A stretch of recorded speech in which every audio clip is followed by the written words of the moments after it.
नमस्कार, अहाँ सब गोटे के हम माधव कुमार झा जनसम्मान न्यूज में स्वागत कर रहल छी। आजुक दिन से शारदीय नवरात्रा के पावन दिनक शुरुआत भ चुकल अछि। माँ दुर्गा का आगमन भ चुकल अछि। शारदीय नवरात्रा पूरा देश में विशेष तौर पर हमरा सब गोटे के देखे के लेल भेटैत अछि। एही अवसर पर हम कोशिश करब जे अनेकों माँ दुर्गा का स्थान में जाकर अहाँ सब गोटे के वीडियो के माध्यम से माँ भगवती के दर्शन कराबी और ओई जगह का महत्वता, विशेषता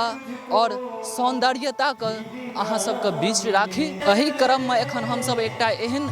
माँ भगवती के स्थान में पहुँचल छी जतऽ 12 मास भक्तजन माँ भगवती के दर्शन करे लेल हजारों के संख्या में हर दिन एतऽ पहुँचे छथि। एखन हम वही स्थान में उपस्थित छी। एखन हम सब माँ छिन्नमस्तिका के प्रांगण में छी और कैमरामैन के कहबन जे सबसे पहले मैया का अहाँ सब गोटे के दर्शन करेता और अहाँ सब गोटे के बता दी जे अहाँ सब अनेकों जगह घूमल हैब तो हर जगह हमरा सब के भव्य पंडाल देखे के लेल भेटैत अछि, भव्य मंदिर देखे के लेल भेटैत अछि, लेकिन माँ छिन्नमस्तिका लगभग कतेको वर्ष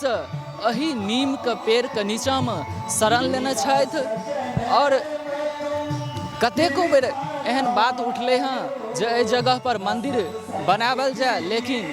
शायद मैया के महिमा एहन नहीं छनि, ताहि दुआरे छै से एहि जगह पर मंदिर एखन तक नहीं बनले हैं और लगभग कतेको 100 वर्ष एहि जगह पर मैया विराजमान छथि और काफी जे छै से ज़्यादा प्रसिद्धि जे छै से माँ छिन्नमस्तिका के छनि। हर जगह से एहि जगह पर भक्तजन पहुँचे छथि, चाहे वो दुर्गा पूजा के अवसर पर होय या फिर ओहिनो जे छै हर दिन एतऽ भक्तजन पहुँच कऽ माँ भगवती के दर्शन करै छथि और पूजा अर्चना करैत आबि रहल छथि।